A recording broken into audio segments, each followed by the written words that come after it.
अस्सलाम वालेकुम स्टूडेंट्स। तो हम अब जो रूल्स अभी हमने सीखे उनको अपने पास अप्लाई करते हैं और वापस से हम अपनी ट्रांजैक्शंस पर आते हैं और हम ये देखते हैं कि वो रूल्स अप्लाई कैसे होते हैं। देखिए, लेट्स से मैं एक ट्रांजैक्शन की बात करता हूँ और वो ट्रांजैक्शन है mister A started a business with ₹500,000 cash. Mister A started a business with ₹500,000 cash.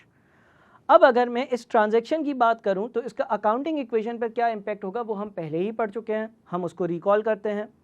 अगर मिस्टर ए एक बिज़नेस स्टार्ट कर रहा है और वो 5 लाख रुपए कैश अपने घर से बिजनेस में लेकर आ रहा है तो बिजनेस में एक एसेट इंक्रीज होगा विच इज़ कैश, और दूसरी साइड पर जो चीज़ होगी वो ये है कि बिजनेस में कैपिटल भी इंक्रीज होगा। यानी कि हमारी जो अकाउंटिंग इक्वेशन है वो हो जाएगी 5 lakh is equals to 5 lakh plus 0, asset is equals to capital plus liability, so 5 lakh is equals to 5 lakh plus 0। तो हमने एक बिजनेस स्टार्ट किया। अगर हम मिस्टर ए हैं, मैं वापस से ट्रांजैक्शन पढ़ूँ तो mister A started business with ₹500,000 in cash. Business में कैश आया, कैश एक एसेट है।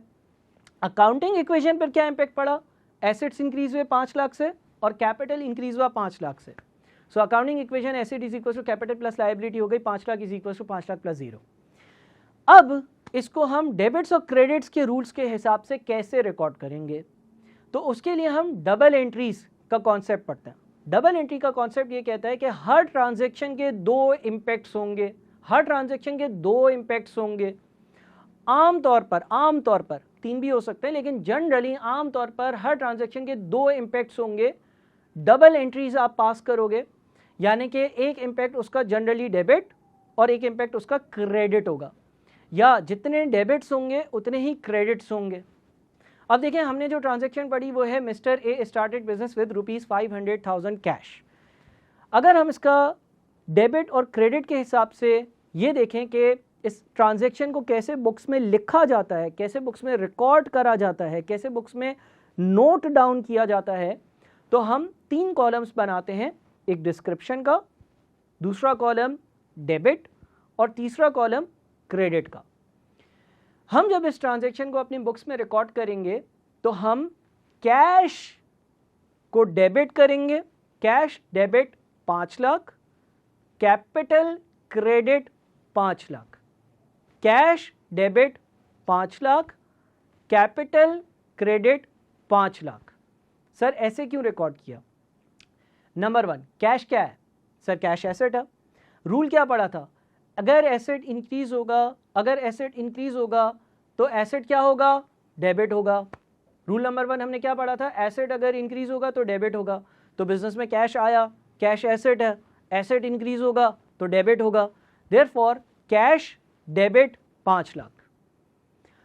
रूल नंबर 2 कैपिटल के बारे में हमने ये पढ़ा था कि अगर कैपिटल इंक्रीज होगा तो क्रेडिट होगा।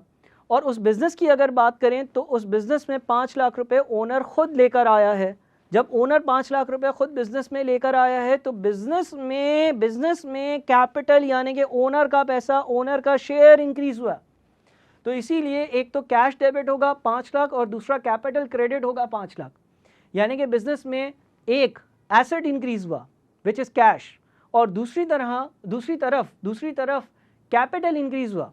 तो हमने जो रूल्स पढ़े थे उसके हिसाब से cash debit 5 lakh, capital credit 5 lakh. ये हमारी पहली एग्जांपल थी कि जिसके ज़रिए हमने ये देखा कि भाई क्या चीज़ डेबिट होगी और क्या चीज़ क्रेडिट होगी। अगले लेक्चर में हम मज़ीद एग्जांपल पर चलते हैं।